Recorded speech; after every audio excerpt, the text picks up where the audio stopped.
It's DSP's Game of the Year Awards 2013, the top 10 best games of the year. Honorable mention, Metro Last Light. Metro 2033 was one of those games that slipped through the cracks for me. I didn't play it, I was busy doing other stuff, I really didn't hear too much about it, and therefore I missed out on it. And in 2013, after hearing so many people tell me, man, you really missed out on that game, I decided to play its sequel, Metro Last Light. And I was actually pleasantly surprised.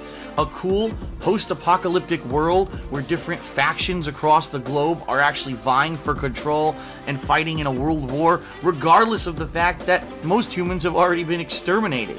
A pretty cool sci-fi supernatural twist, really solid first-person shooter gameplay, mixed in with some really unique RPG-style elements. I really liked Metro Last Light, but there was just something that I felt was missing, and quite honestly, I really think it was a little bit more polish. If the game had been a little bit more polished, I think I probably would have given it a place in my top games of the year. But that being said, if you actually knew the ordeal that the game developers went through when making this game, you would give them an exception. This development team actually lived in a country where the working conditions were terrible.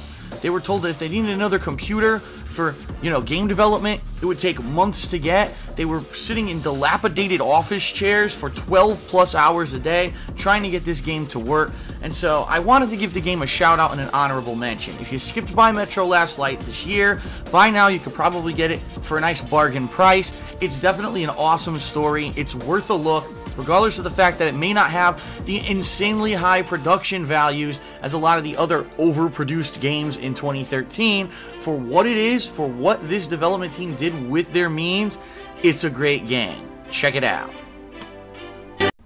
And now a controversial pick for number 7 best game of the year, Beyond Two Souls. Now, to be fair, longtime viewers and fans of mine probably aren't surprised to see this make my top 10 games of the year, although this game was panned by a lot of critics. So let's be honest here. I think what it really comes down to is someone who's looking for specific little things within every single game they review versus someone who looks at the big picture and says, did I enjoy myself? When I was playing Beyond Two Souls, I had a tremendous amount of fun.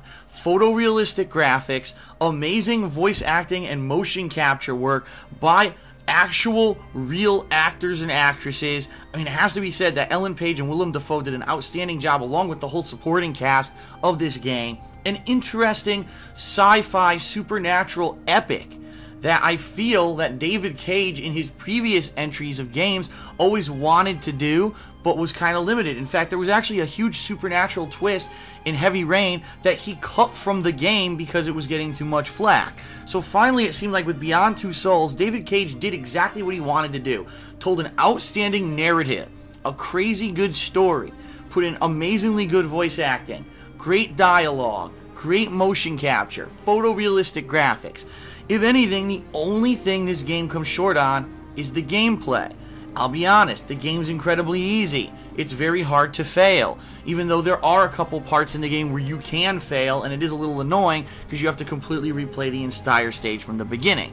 However, for the most part, if you're engrossed in the story, if you like the characters and you're having fun, and you're not giving yourself a preconceived notion that a game must have a certain amount of gameplay that must be like this, you're going to love Beyond Two Souls. And I think that's the problem with the mainstream media today. They all have this checklist of preconceived things you must find in a game or else you rate it badly.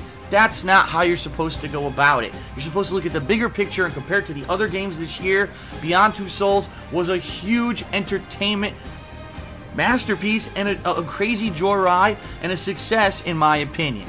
If you liked Heavy Rain, if you liked Indigo Prophecy, if you like an interesting mystery, sci-fi, supernatural kind of story, and of course, if you like the kind of game that you're going to go back and replay it multiple times because your choices can completely change the outcome of different situations, this is the game for you.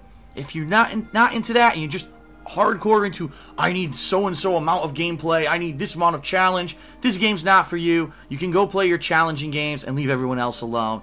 Beyond Two Souls one of my favorite games of the year. A beautiful epic. I can't wait to see what David Cage does next with the next-gen consoles, seeing how good the graphics were on this gen. Excellent game. Up next on the countdown, a surprising entry, because this game was part of something that usually doesn't turn out too well, but was surprisingly good. Come back and check it out.